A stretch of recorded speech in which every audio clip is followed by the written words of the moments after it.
lo que dijo Cristina. No, vamos a escucharlo juntos. Con la el gente. Senado es un órgano de 72 senadores. Espere. Cristina dijo esto. Dale. Anoche, prendo la televisión, Máximo se enoja y Alberto también porque dicen que yo miro TN y La Nación más. Pero bueno, yo los miro. Los miro. Entonces, estaba el expresidente en su canal, en La Nación más.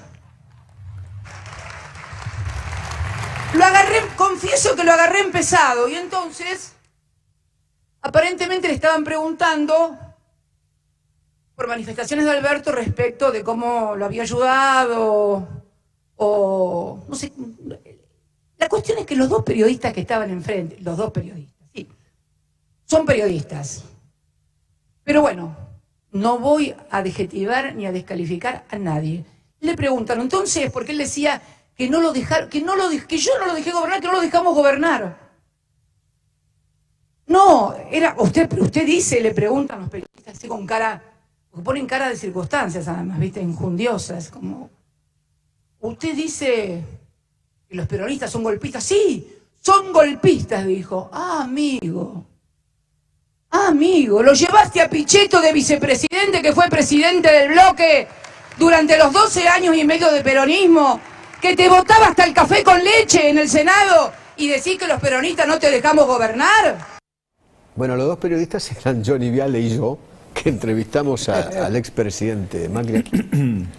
Bueno, a ver, cabe una aclaración. El Senado es la representación de las provincias. Durante los 4 años de gestión de Mauricio Macri, el Senado actuó fundamentalmente, y los senadores y el presidente del bloque, que era el que habla, siempre tuvimos en cuenta la mirada de los gobiernos provinciales que dialogaban con el presidente Macri, que era de otro signo político, también con los representantes de la CGT, con el mundo del trabajo. El Senado era un sujeto político realmente importante en la Argentina. No como ahora que está cerrado hace casi 18 meses, 19 meses. Era un lugar y el espacio del debate federal. Era el lugar donde las provincias recuperaron el 15% que 3 provincias, Córdoba, Santa Fe y San Luis, habían recuperado por la sentencia de la Corte Suprema. Claro. Era el lugar donde la obra pública también se hacía democráticamente. El ministro del Interior, Frigerio, dialogaba necesariamente con los gobernadores y también articulaba con el Senado como eje de la representación política de las provincias.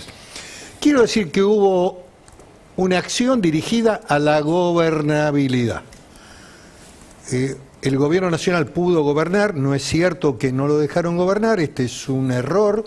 Algunos enunciaron estos conceptos. Ahora también el Senado era un espacio importante para los gobernadores de provincia.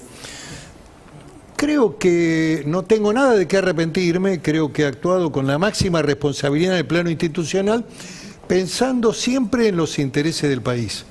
Y lógicamente que estaba obligado a dialogar. Ahora, nunca le servía el café con leche a nadie. Ni tampoco se lo aprobó, como dice No, ella. y hubo temas que no hemos aprobado y otros que salieron.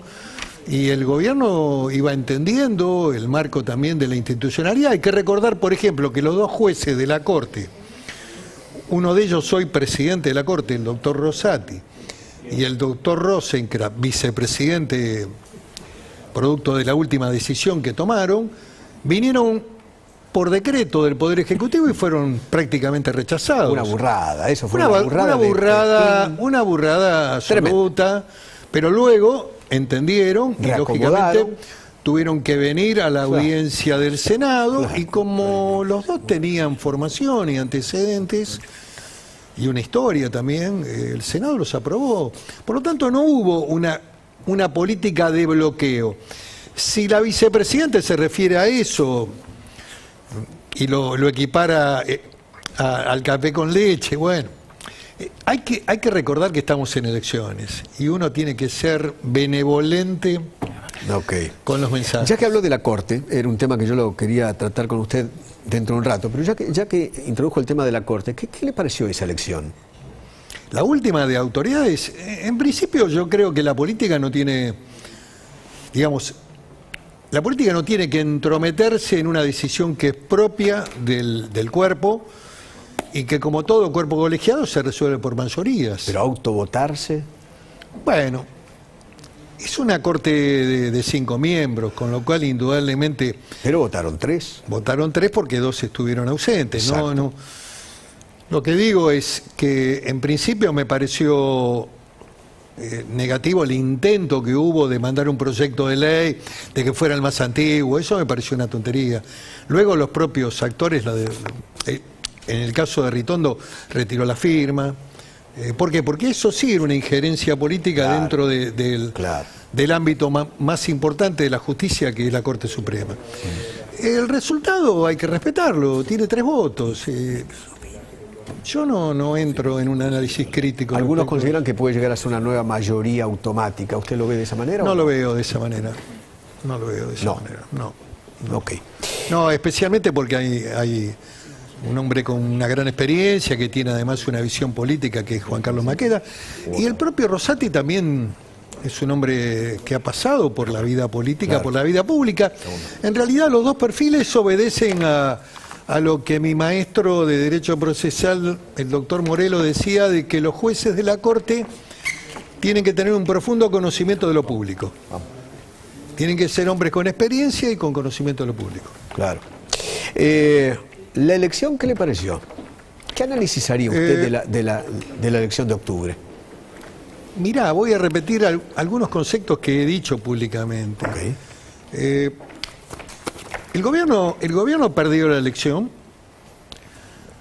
fundamentalmente producto de la decisión sanitaria con consecuencias letales en la economía. Okay. La pandemia existió en el mundo. Ahora, el cierre de 10 meses es único y excepcional de la Argentina. Esos son los decretos firmados por el presidente. Es una decisión administrativa. Esa política sanitaria tiene efectos económicos muy fuertes, pero no solamente en el plano económico de la pérdida del empleo, de la pérdida de la actividad económica, sino también en el plano emocional, en el plano afectivo. Hay un conjunto de situaciones que le pegaron muy duro a la gente. La pérdida de la clase de los chicos, la pérdida de un familiar querido que no pudiste despedir. Claro. Bueno, y después, lógicamente, todo el efecto económico que tiene que ver con desempleo, aumento de pobreza, inflación y un conjunto de variables. Hoy estuve conversando con uno de los hombres de FEGRA, que es la Federación de Empresas de Turismo y Gastronomía. El impacto ha sido demoledor. 33.000 firmas han cerrado. 13.000 hoteles están con graves dificultades en la Argentina. Cuando vos ves ese escenario demoledor, bueno, esperemos que ahora se recupere la actividad turística interna, pero ha sido devastador. Y estás analizando solamente 2 actividades, la del turismo, y la hotelería y la gastronomía. El impacto ha sido muy fuerte, producto de decisiones que yo califico de irracional. Y esto lo pagaron en el voto. Lo pagaron en el voto, lo pagaron con la gente humilde, porque el plan ya no alcanza, con la gente pobre. Lo pagaron también con el impacto emocional que significó todo eso, en donde vos le podés dar ahora todo lo que quieras, repartir lo que quieras, pero no creo que modifique la estructura de pensamiento de la mayoría de la sociedad. De todas maneras, por más platita que pongan, por más calefones. Bueno, a ver, el Frente de Todos tiene un problema de estructura. Yo jamás hubiera puesto al doctor Goyán de segundo candidato a diputado nacional en la lista. No tengo nada personal, pero el doctor Goyán fue la cara de las restricciones y de las limitaciones a las libertades, a la circulación, al quedate en casa, al que no te podés mover, también el que anunciaba que venía la muerte a los cada cadáveres, rato. Lleno de cadáveres. Bueno, claro. Bueno, entonces, a ver, la gente, los malos momentos, esto ya es un plano más psicológico, yo no soy psicólogo, pero uno tiende a tratar de superar los malos momentos y las dificultades, tratando de no recordarlas, porque si casi es una defensa propia la que tiene el ser humano frente a los... ¿Le puedo hacer escuchar algo de Aníbal? Sí, cómo no. Me gustaría su opinión. ¿Qué me quieren subir al ring porque pareciera ser que donde estoy yo hago ruido? No voy a subirme a ningún ring de ellos ni por casualidad. Hagan lo que se les antoje porque yo tengo mucho trabajo y ellos están muy al pedo con este tipo de cosas. La oposición está muy al pedo. La oposición hace su tarea, se ha mantenido unida y hay que ganar las elecciones. Estamos en la etapa que yo denomino de la política agonal, en donde no hay que olvidarse de que el día 14 de noviembre hay elecciones en la Argentina, son elecciones de medio tiempo, no hay que distraerse con los problemas del gobierno. Hubo una semana y media que la oposición estuvo inteligente y estuvo prudente. El debate dentro del seno del gobierno, tanto político como institucional. Entre Alberto y Cristina. Sí, lo resolvieron como pudieron, este es el gabinete que salió, bueno. Aníbal Fernández tiene una responsabilidad muy fuerte de cara a una demanda de la sociedad que es la inseguridad, y la tiene que afrontar. Y yo creo que también dentro de la propia estructura del gobierno le han dicho, salí del debate. Lo que acaba de decir tiene que ver con algún mensaje que ha recibido, porque su primera expresión respecto a la figura de Elisa Carrió no fue muy afortunada, que digamos. Claro. Creo que le deben haber dicho... Para que espanta No, votos. que se dedique a... Porque lógicamente que hay demandas en ese plano muy fuertes. Porque Y en la demanda número uno. La antropóloga fue letal, Sí, fue letal. Para la seguridad en la Argentina. Dejaron 10.000 tipos peligrosos, ladrones, violadores y asesinos en libertad en el conjunto de lo que fue el sistema federal y las distintas provincias de la Argentina. Con la excusa de la pandemia. 10.000 es estimativo, ¿eh? Claro. Yo creo que debe haber más. Con la excusa del COVID, que no hubo muertos dentro de las cárceles. Claro. ¿Será que deben tener gran capacidad de resistencia o son lugares cerrados donde... Bueno, el claro ejemplo fue de Lía. De Lía dice, no, yo acá tengo miedo de contagiarme. Lo sacaron y se contagió en su casa. Es probable, sí, lógicamente. Bueno, pero digamos, el argumento para soltarlos, que además fue lo que disparó mucha más Sí, actividad claro. ilícita, y volvieron a reincidir estos personajes. ¿Usted cree que el gobierno fue demencial, un argumento Sí. demencial. ¿Usted cree que el gobierno está preocupado? ¿Están preocupados? Respecto al resultado? Sí, claro. Por supuesto que están preocupados. ¿Preocupados o desesperados? Sí, bueno, yo creo que han incurrido en una serie de acciones en la superficie que no era muy aconsejable desde lo político, digamos. La disputa fue muy fuerte y además también los mensajes que se enviaron tanto el presidente como la vicepresidenta, que la vicepresidenta fue mucho más explícita. Oh, claro. Digamos, en la época de la tecnología, ella vuelve a recuperar la carta. Es interesante, Es muy interesante. es muy interesante. Ahora, usted que la conoce mucho, La conozco. la conoce mucho. Sí. Ella es de reaccionar así. Conozco a los principales actores de la política. Porque la carta demuestra que esta mujer es muy sanguínea. Lo escribió ahí de bronca, de caliente. Yo no creo en eso. Yo creo que la carta tiene un claro contenido y hay, por el contrario, creo que hay... No, contenido tiene. Creo que hay todo lo contrario. Creo que hay un conjunto de elementos que hay que analizar de la carta. Cómo se construyó el poder, cuál ha sido la lógica del Frente de Todos, cómo está cimentado ese poder en las dos cámaras, en fin, cosas que recuerda, que me parece importante para muchos colegas tuyos que a lo mejor no saben cómo es ¿Y cómo es? o lo ignoraron. ¿Y cómo que es? el poder siempre estuvo en la figura central de esa fórmula que fue la vicepresidenta. Y que la configuración de la fórmula fue una anomalía desde el punto de vista institucional. Claro. Y yo eso siempre lo sostuve. Y que el poder en el desarrollo del Frente de Todos iba a tener dificultades. También lo expresé antes. Había muchos que no querían escuchar, otros que pensaban que la vicepresidenta iba a tener un rol totalmente pasivo en la gestión de gobierno. Y bueno, la realidad es la única verdad, decía el general. ¿Y esto con Mansur, que es un nuevo gobierno? No. Usted lo conoce bien a Mansur también. Lo conozco, por supuesto. Yo creo que, a ver, la crisis se resolvió y provocó esta construcción donde hubo concesiones mutuas entre ambas partes. El surgimiento de Mansur surge como un dato de necesidad frente a la elección parlamentaria de medio tiempo, fundamentalmente en lo que hace al sistema federal y la representación del Senado. Claro, que está en el centro con los gobernadores. Y había que poner un jefe de gabinete que tuviera un vínculo con los gobernadores, porque claro. Te voy a decir algo que se lo dije a un colega que también lo escribió en un artículo.